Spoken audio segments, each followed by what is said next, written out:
नमस्कार, आप देख रहे हैं द न्यूज पोस्ट। मैं हूं रंजना। झारखंड की हेमंत सोरेन सरकार ने 5 सितंबर को विधानसभा का 1 दिवसीय विशेष सत्र बुलाया था। इस सत्र में सरकार की ओर से मुख्यमंत्री हेमंत सोरेन ने विश्वास प्रस्ताव पेश किया और 48 विधायकों के समर्थन से सरकार ने विश्वास मत जीत लिया। बता दें कि पूरे दिन भर सारी मीडिया इसे बिग ब्रेकिंग के हेडलाइंस के साथ चलाती रही, लेकिन इस बीच एक बड़ा सवाल जो मीडिया से छूट गया वह यह कि आखिर सरकार ने ये विश्वास प्रस्ताव क्यों लाया, क्योंकि आमतौर पर विश्वास या अविश्वास प्रस्ताव विपक्ष की मांग पर लाया जाता है या राज्यपाल के निर्देश पर या किसी विशेष परिस्थिति में कोर्ट के आदेश पर सरकार विश्वास प्रस्ताव पेश करती है। लेकिन अभी ना तो विपक्ष ने इस प्रस्ताव की मांग की थी, ना ही राज्यपाल ने कोई निर्देश दिया था और ना ही कोर्ट की ओर से ऐसा कोई आदेश दिया गया था। तो सरकार को इसकी जरूरत क्यों पड़ी? चलिए जानते हैं। इस स्टोरी में जानकारों का मानना है कि 1 दिवसीय विशेष सत्र में विश्वास मत प्रस्ताव लाकर सरकार अपनी एकजुटता दिखाना चाहती थी।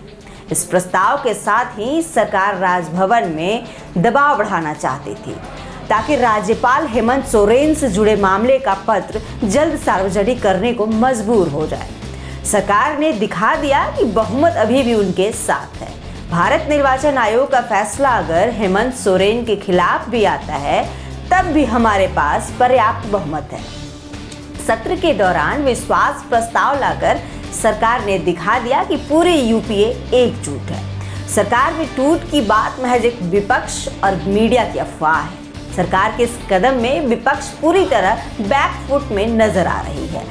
विपक्ष के हौसले थोड़े कम हुए हैं और सरकार ने अपनी एकता का परिचय दिया है। इसके साथ ही सरकार ने जनता के बीच एक संदेश दिया है कि आपकी चुनी हुई सरकार पूरी तरह सुरक्षित है और हम सभी विधायक साथ हैं।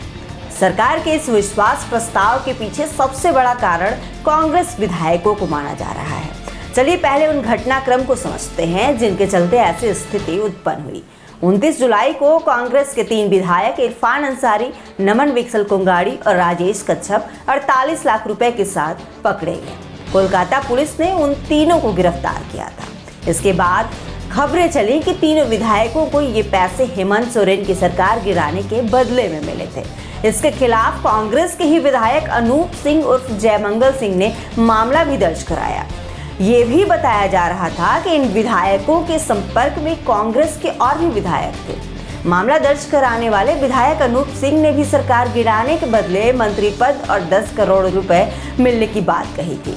इसके पहले राष्ट्रपति चुनाव में भी कांग्रेस विधायकों ने पार्टी के विरुद्ध जाकर क्रॉस वोटिंग की थी। जमशेदपुर पूर्वी की विधायक सरयू राय ने भी इस बात को माना।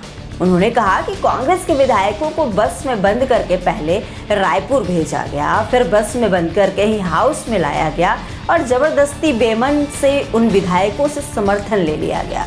सरयू राय ने कहा कि कांग्रेस का जो समर्थन है वो बेमन का समर्थन और मजबूरी में दिया गया समर्थन है।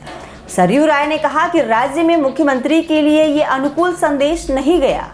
सरयू राय ने यह भी कहा कि ये सरकार की एक निरर्थक कवायद थी। इससे राज्य में किसी को लाभ होने के बजाय सिर्फ नुकसान ही हुआ है।